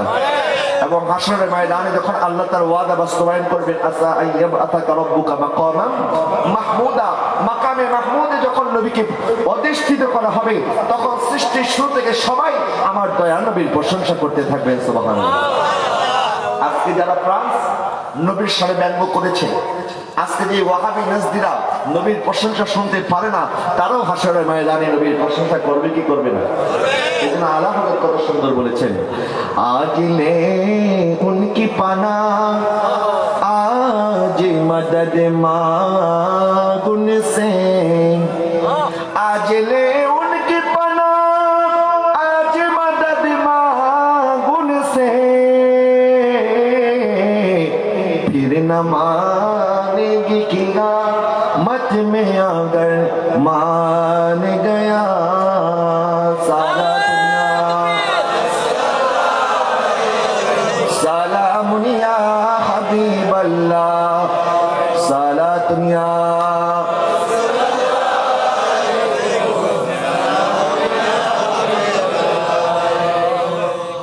তাহলে হাশরের ময়দানে নবীকে দেখার পরে তারা নবীর প্রশংসা করবে, আর আজকে আমরা নবীকে না দেখার পরে নবীর প্রশংসা করতেছি। তাহলে দেখে প্রশংসার দাম বেশি নাকি না দেখে? সিদ্দিক আকবর বলেছেন না দেখে ইমান এনেছে। ফারুক আজম উনি অনেক বড় ইমানদার, কিন্তু সিদ্দিক আকবরের মর্তবা যতটুকু, ফারুক আজম বলেন আমার সারা জীবনের ইবাদত যদি আমি দিয়ে দিতাম, তার বিনিময়ে যদি সিদ্দিক আকবরের এক রাত ইবাদত খরিদ করতে পারতাম, তাহলে আমার সারা জীবনের ইবাদত আমি দিয়ে দিতাম।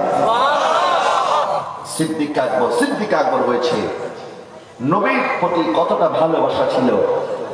যেদিন হুদাইবিয়ার মধ্যে নবী সাল্লাল্লাহু আলাইহি ওয়াসাল্লাম বললেন তোমরা এখন ইহরাম খুলে ফেলো, যখন কাফেরদের সাথে একটা মুআহাদা চুক্তি হলো, যখন আমার নবী ইহরাম খুলে ফেলার জন্য হুকুম করলেন, সবার আগে সিদ্দিক আকবর ওনার ইহরাম মুবারক খুলে ফেললেন। সুবহানাল্লাহ।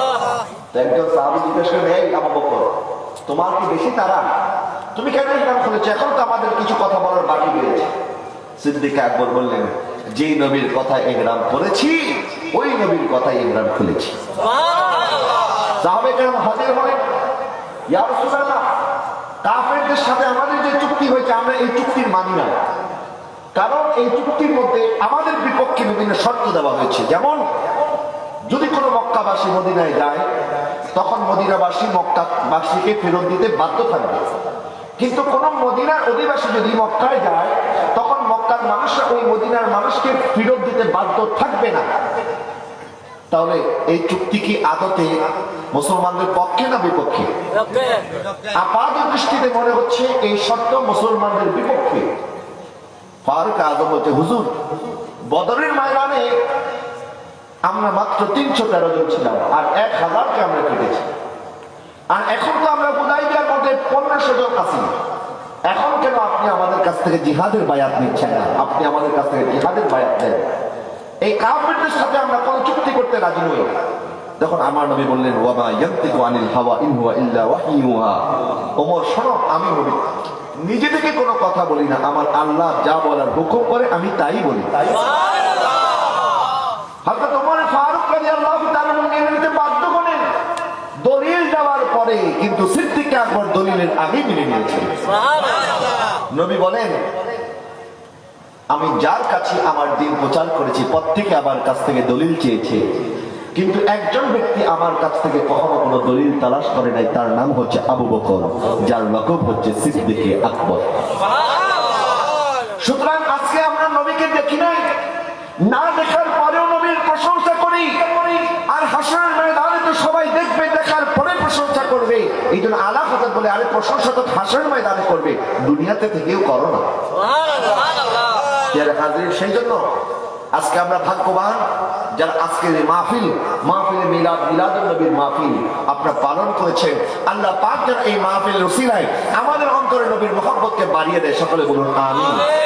এবং নবীর আদর্শ, নবীর চরিত্র, লাকাদ কানা লাকুম ফি রাসূলিল্লাহি উসওয়াতুন হাসানা, নবীকে আল্লাহ পাক যে মহান চরিত্র দান করেছেন, আমরা আদর্শ আমরা ফলো করব একজনের। পৃথিবীর অন্য কোনো মানুষ আমাদের আদর্শ আইডল হতে পারে না।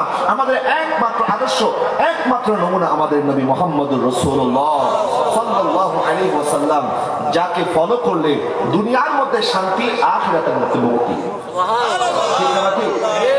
সুতরাং যারা কামিয়াব জিন্দেগি চান, তারা আমার নবীকে ফলো করেন, নবীর সুন্নাহগুলি নিজের জীবনে বাস্তবায়ন করেন, নবীজির আখলাক মুবারক নিজের জীবনে বাস্তবায়ন করার চেষ্টা করেন। নবী বলেছেন, কিয়ামতের ময়দানে ওই ব্যক্তি আমার তত নিকটে থাকবে যার আখলাক যত সুন্দর। সুবহানাল্লাহ। আমাদের আখলাককে সুন্দর করতে হবে। আজকে আমরা মুসলমান আছি, ঠিক আমাদের আখলাকের ঠিক নাই। আজকে মানুষ আমাদেরকে দেখলে, বিধর্মীরা আমাদেরকে দেখলে হাসি তামাশা করার সুযোগ পায়, কারণ আমরা নামে মুসলমান, কামে ঠন খাবে। সুতরাং নামে মুসলমান হলে হবে না, আমাদেরকে কাজে মুসলমান হতে হবে। ইমাম মুসলিম রাহমাতুল্লাহ আলাইহি যখন ইন্তেকাল করেন, ওনার জানাজা দেখার জন্য ইহুদি নাসারা এসেছে। দেখি মুসলমানদের এত বড় ইমাম মারা গেছে, ওনার জানাজার মধ্যে ইহুদি নাসারা এসেছে। এবং রিওয়ায়াতের মধ্যে পাওয়া যায়, যেই সমস্ত ইহুদি নাসারারা ওই ইমাম মুসলিম রাহমাতুল্লাহ আলাইহির কফিন মুবারককে স্পর্শ করেছে, আল্লাহ প্রত্যেককে ঈমানের দৌলত নসিব করে দিয়েছে। আমাদের ইমামরা তো ইন্তেকাল করার পরেও ইসলাম বর্জন করেছে, ইসলামকে মানুষের অন্তরের মধ্যে তাজা করেছে। আর আজকে আমরা এমন মুসলমান, আজকে মুসলমানদের চরিত্র দেখার পরে ইহুদি নাসারা পর্যন্ত আমাদেরকে নিয়ে হাসি ঠাট্টা করে, বলে এই যদি হয় তোমাদের চরিত্র। মুসলমান হওয়ার পরেও আজকে যদি আমরা ইমানদার হওয়ার যে বৈশিষ্ট্যগুলি, নবীজির আখলাকে হাসানাগুলি আমাদের জীবনে বাস্তবায়ন করতে না পারি, আমাদের চাইতে বড় কোনো কপাল পোড়া হতে পারে না। সেই জন্য আমি অনুরোধ করব, আজকে মাহফিল থেকে যে আলোচনা হয়েছে, আল্লাহ পাক যেন আমাদেরকে নবী সাল্লাল্লাহু আলাইহি ওয়াসাল্লামকে পরিপূর্ণভাবে অনুসরণ করে আমাদের আখলাককে নবীর সুন্নাহ দ্বারা সাজানোর তৌফিক দান করে, সকলে বলুন আমিন। হযরত আলাউদ্দিন শাহ রাহমাতুল্লাহি আলাইহি স্মৃতি সংসদ এবং অত্র এলাকার সকল সুন্নি মুসলমান ভাইরা, তরুণ ভাইরা, যুবক ভাইরা, প্রবাসী ভাই যারা বিদেশ থেকেও আজকের মাহফিলকে সহযোগিতা করেছেন, আল্লাহ সুবহানাহু ওয়া তাআলা যেন আপনাদের এই খেদমতকে কবুল করে, সকলে বলুন আমিন। এবং আরেকটি বিষয়, আমাদের ঈমানকে মজবুত করতে হবে। আমাদেরকে আল্লাহ দৌলতে ঈমান, দুনিয়ার মধ্যে নবীর উম্মত হওয়ার চাইতে সৌভাগ্য আর কেউ কারো নাই, এবং হাসরের ময়দানে দিদারে এলাহি চাইতে বড় কোনো পুরস্কার আর নাই। কথা বলেন ঠিক না ঠিক?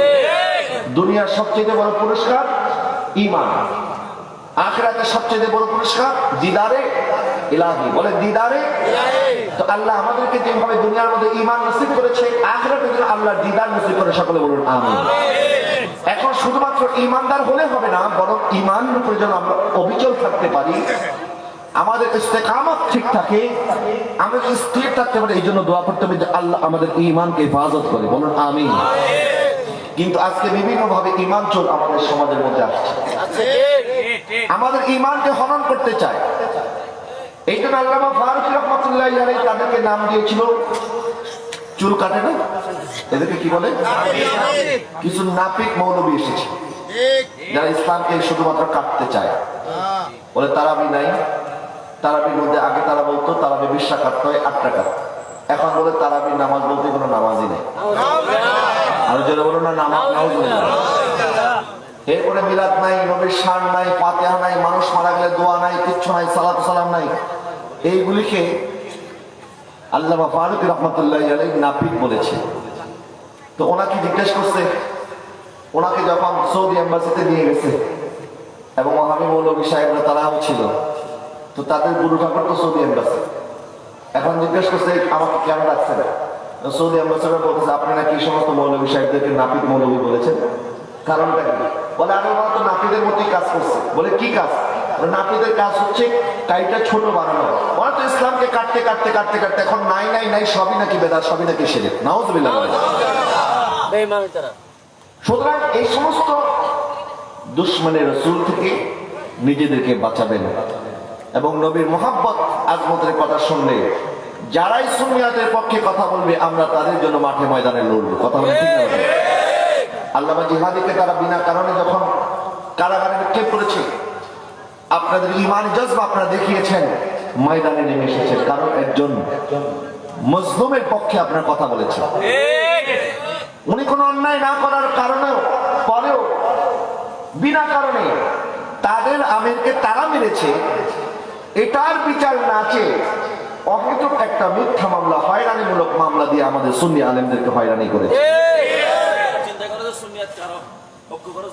এখন এই কাজ করার কারণে আল্লাহ পাক যাদেরকে বিজয় দান করতে চায়, তো ইজ্জু মান তাশা ওয়া তুযিল্লু মান তাশা বিয়াদিকাল, ইজ্জত দেওয়ার মালিক কে? সম্মান দেওয়ার মালিক কে? জিহাদি সাহেবকে এতদিন যারা চিনত না, এখনো তারা চিনে কিনা? আর তারা যে তাদের আমিরকে মেরেছে, আজকে অনেক মাস পরে হলেও এগুলির বিচার আবার শুরু হয়েছে। এখন আমার প্রশ্ন হচ্ছে, যাদের কাছে তাদের আমির হেফাজত নয়, তারা কিভাবে ইসলামের হেফাজত করে? এখন আমরা কেন কথা বলতে হচ্ছে? আমরা এই সমস্ত বিষয়ে কথা বলতে চাই না, কারণ আমাদের দ্বন্দ্ব ফাসাদগুলিকে নিয়ে ইহুদি নাসারারা হাসাহাসি করে, নাস্তিকরা তামাশা করতে সুযোগ পায়। কিন্তু আমরা কতক্ষণ চুপ করে থাকবো? যখন দেখলাম আল্লামা জিহাদিকে তারা একটা মিথ্যা মামলা দিয়ে কারাগারের মধ্যে নিক্ষেপ করেছে, তার অপরাধ কি? সে নাকি একজন তাদের মৃত আমিরকে নিয়ে কটূক্তি করেছে। আসলে তিনি করে নাই, যদি ধরেও নেই তিনি করেছে, তাহলে আমার প্রশ্ন হচ্ছে, তাদের আমিরকে নিয়ে কটূক্তি করার কারণে জিহাদি সাহেবের যদি জেল হতে পারে, জিহাদি সাহেবের যদি রিমান্ড হতে পারে, তাহলে যেই আমির নবী সাল্লাল্লাহু আলাইহি ওয়াসাল্লামের মিলাদকে পায়খানার সাথে তুলনা করেছে, ওই আমিরকে তো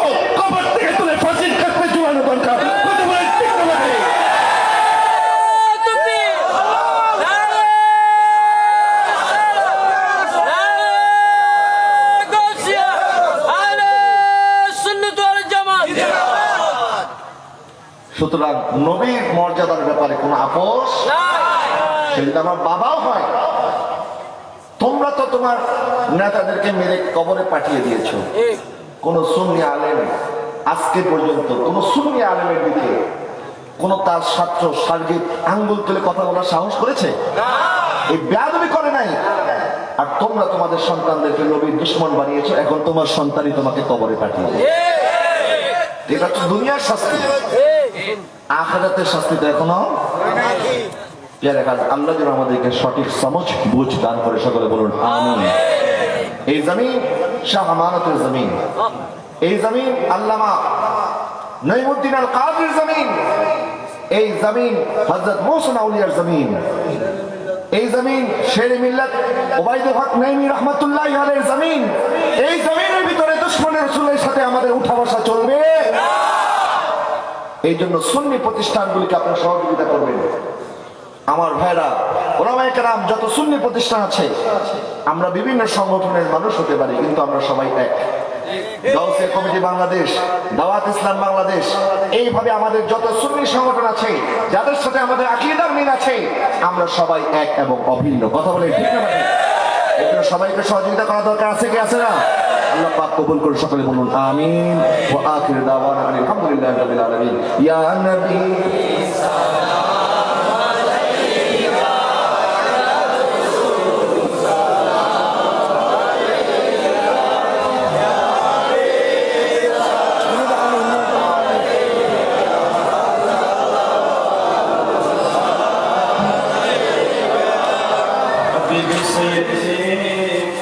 या रसूल अल्लाह व या हबीब अल्लाह आजाने শুনিয়ে আপনার নাম নামাজে পড়ে আপনার নাম কালেমা পড়ে আপনার নাম अपने से नूरे मुजासम नबी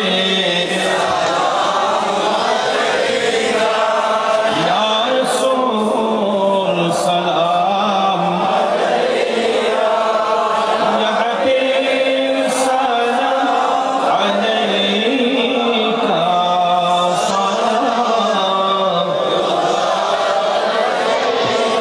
गौस ख्वाजा इमाम अहमद रज़ा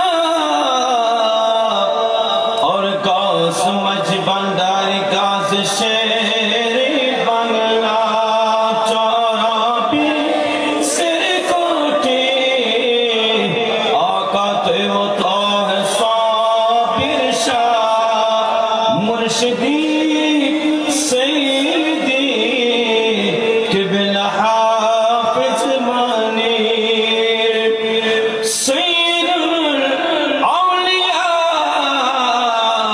बादशाह मुहसिन औलिया अला कुतिर शाह जिनके हर हर अदा सुन्नते मुस्तफा ऐसे फेरे तरीकत फैला मुस्तफा जाने रहमत फैला शमे गज में हिदायत या इलाही सदीक़ हसनैन बुतून सलामी आज जा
সম্মানিত হাজির কেরাম, কনকনে শীতের মধ্যে আসলে মানুষ যতটুকু হয়েছে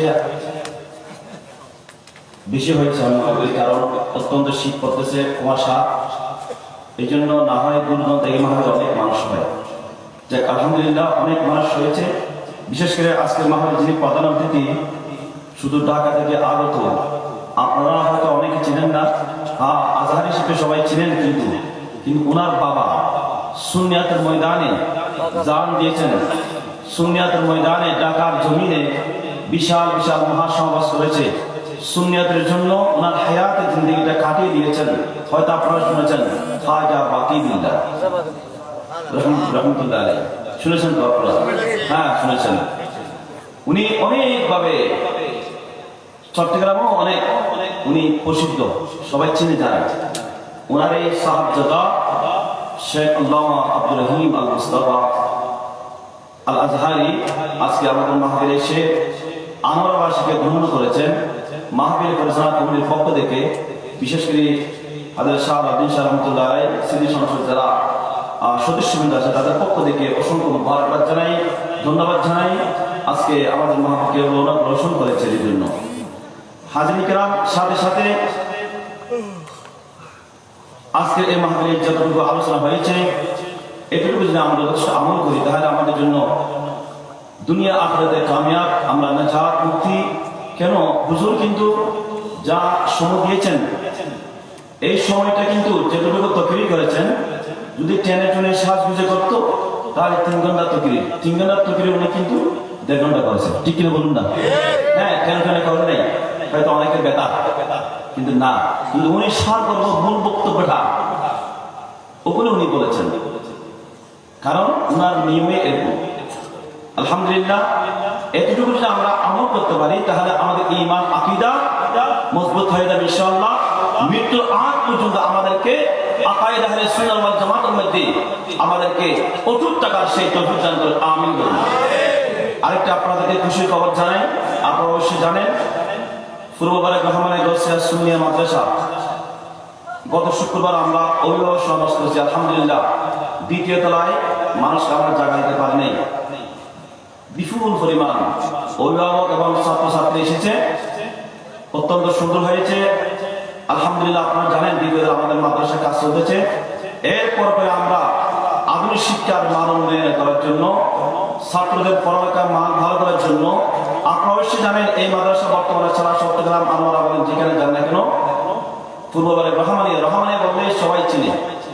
যেমন আমি আজকে মঙ্গলবার আমি গত রোববার আমার মাদ্রাসার সার্টিফিকেটগুলো আমার জন্য গেছিল পশ্চিম জাল ইসলামী ফাজিল মাদ্রাসায়, একটা ডিগ্রি মাদ্রাসা। আমি একটা ছোট্ট একটা মাদ্রাসার পরিচালক, কিন্তু আমাকে প্রিন্সিপাল সাহেব অনেক অত্যন্ত সম্মান করেছে। অফিসে বসিয়েছে, আবার নাস্তার অর্ডার দিয়েছে, কে বলছে প্রিন্সিপাল সাহেব আসছে। এটা আমার জন্য একটা কি বড় একটা সম্মান, থাকে না? তাহলে উনি, আমি যাওয়া মাত্র উনি আমাকে চিনতে পেরেছে যে উনি বৈরাগ রহমানিয়া মাদ্রাসার সুপার। নাস্তার ব্যবস্থা করেছে, সার্টিফিকেটগুলো আমি থেকে নিয়ে আমি একটু সিনিয়র সাহেবের সার্টিফিকেট আমাকে দিয়ে দিচ্ছি। এটা আমাদের একটা বড় সৌভাগ্য, কথা বলেন ঠিক কিনা বলেন না? এটা একটা বৈরাগের বাড়িটাই বৈরাগ রহমানিয়া মাদ্রাসার পাশে, এটাই যথেষ্ট পরিচিতি, ঠিক কিনা বলুন? আমাদের এখন বর্তমানে প্রায় হেফজখানা সহ প্রায় 200 মতো ছাত্রছাত্রী আছে, আলহামদুলিল্লাহ বলুন। তো আমরা আগামীতে ইনশাআল্লাহ খুব শীঘ্রই আমরা সিসি ক্যামেরার আওতায় নিয়ে আসবো, প্রতিটা ক্যামেরা রুমে যেন আমাদের পড়ালেখা যেন আমরা পর্যবেক্ষণ করতে পারি। শিক্ষকরা কিভাবে আছে, কোন অবস্থানে আছে, কি পড়াচ্ছে নাকি বসে আছে নাকি আড্ডা আছে, বা কোন ছেলে লেখাপড়া করতেছে কি করতে, সবগুলো মোটামুটি আমরা সিসি ক্যামেরার আওতায় নিয়ে আসার জন্য, অর্থাৎ পড়ালেখার মান আরো উন্নতি করার জন্য আমরা ইনশাআল্লাহ খুব শীঘ্রই এই ব্যবস্থা নিচ্ছি। আমি আপনাদের মধ্যে আকুল আবেদন করব, আপনার সন্তানকে আমাদের মাদ্রাসায় দিন, যেন দিন ইসলাম শিখে কোরআন সুন্নাহ জ্ঞান অর্জন করে, সেটা একজন সুন্নিয়াতের সৈনিক হতে পারে, সেটা একজন আল্লাহ হাবিবের ভালোবাসা নিয়ে, তার অন্তর নিয়ে যেন সুন্নিয়াতের একজন সৈনিক হয়ে এবং নবীর আদর্শ নিয়ে যেন মা বাবাকে সম্মান করে, মুরব্বীদের সম্মান করে, সালাম করে, সবকিছু মোটামুটি এই মাদ্রাসা মাদ্রাসায় পড়লে তার মধ্যে একটা আদর্শ থাকবে, ঠিক কিনা বলুন? সেই আদর্শের মধ্যে যেন আমাদের সন্তানকে আমরা এই প্রতিষ্ঠানে দিয়ে প্রতিষ্ঠানকে আরো দিন আরো উন্নতি তরক্কি করা, সেই আশা ব্যক্ত আপনাদের কাছে আমি আবেদন করবো।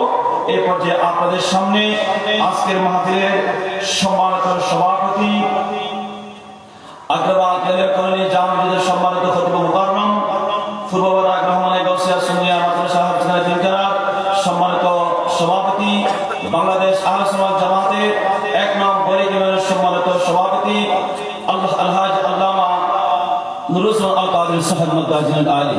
নারে তাকবীর, নারে রিসালাত, নারে গাউসিয়া।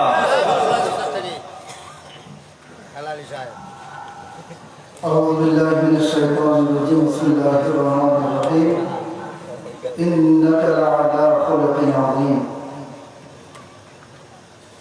بعثت لأتمم مكارم الأخلاق صدق الله مولانا العظيم وصدق رسوله النبي الكريم আমি হুজুর থেকে অনুমতি নিয়েছি,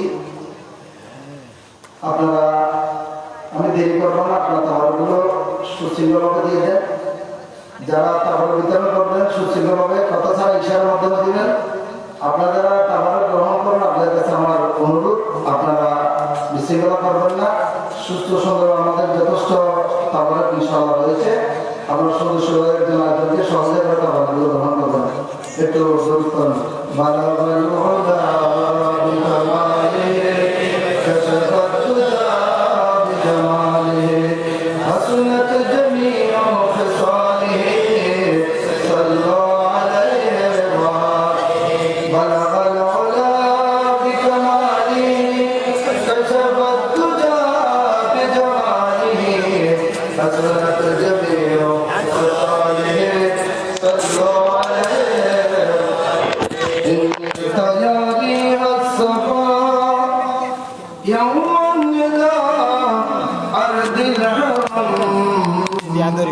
بلغ سلامي روضة فيها النبي المحترم بلغ بكمالي صلوا عليه ترضى नहीं कि तुझे खुदा को